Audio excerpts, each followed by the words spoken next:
Тэтгэврийн зээл гэж юу вэ? Тэтгэврийн зээл гэдэг бол тэтгэвэр авдаг ахмад наснуудын ирээдүйн авах тэтгэвэр тэтгэмжийн барьцаалан авдаг хэрэглээний зээл юм. Тэтгэврийн зээлийн олгох боломжтой дүнг хэрхэн боддог вэ? Та авах гэж буй тэтгэврийн зээлийн хэмжээгээ бодохдоо сар бүр гар дээр авдаг тэтгэврийн дүнгээ тухайн банкны тэтгэврийн зээл өгөх сараар үржүүлэн нийт зээлд авна гэж боддог. Гэтэл ийхүү бодох нь буруу юм. Учир нь аливаа банк нэг жилийн үндсэн төлбөр болон нэг жилийн хугацаанд төлөх зээлийн хүүгийн төлбөр хоёрын нээлбэр нь нэг жилийн тэтгэврийн орлоготой тэнцүү байхаар тооцоолдог. Үүнийг дараах үснэгтээс дэлгэрэнгүй харж болно.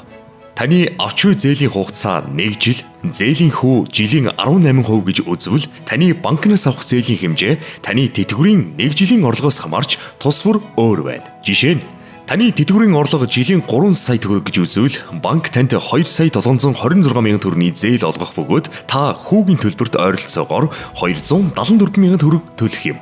Харин 4 сая төгрөг бол банк танд 3 сая 633 мянган төгрөгийн зээл олгож та хүүгийн төлбөрт 366 мянган төгрөг. 5 сая төгрөг бол банк танд 4 сая 541 мянган төгрөг гар дээр тань өгч та хүнд 458 мянган төгрөгийг зээлийн гэрээнд заасан хуваарийн дагуу сар бүр төлөх юм. Өөрөөр хэлбэл банкны зээл хүүтэй учраас ирээдүйн тэтгэврийн орлогыг 100% бүтэн зээлдэх боломжгүй байдаг. Ийхүү зээл олгохдоо банк нь өөрийн их усрээс буюу харилцагч халгаламж эзэмшигчдийн мөнгнөөс таны тэтгэврийн зээлийг эхэлж олгоод дараа нь тэтгэврийн мөнгө нийгмийн даатгалын байгууллагаас сар бүр орж ирмэгц банк таны үндсэн зээл болон зээлийн хүүг суудгаж авдаг болно. Тэтгэврийн зээлийн хүүг банк урьдчилан авсан эсхийг хэрхэн шалгах вэ? Дээрх жишээгээр үзүүлсэнчлэн та банкнаас 2 сая 726 мянган төгрөгийн зээлийг 1 жилийн хугацаатай 18% хүүтэй банкнаас авсан гэж үзье. Хэрвээ хүүг суудгасан бол зээлийн гэрээнд зээл олгосон дүн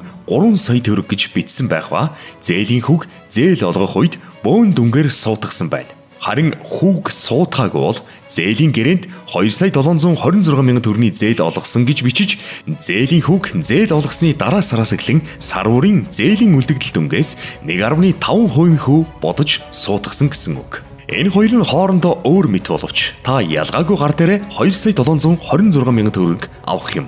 Банк хүүг урьдчилан суудгасан эсхийг илүү энгийнээр шалгахын тулд зээлийн гэрээн дээр бичигдсэн зээлийн дүнг өөрийн гар дээр хүлээн авсан мөнгөтэй тулгаж үзнэ. Хэрв энэ хоёр дүн таарч байвал банк танаас хүүг урьдчилан аваагүй гэсэн үг юм.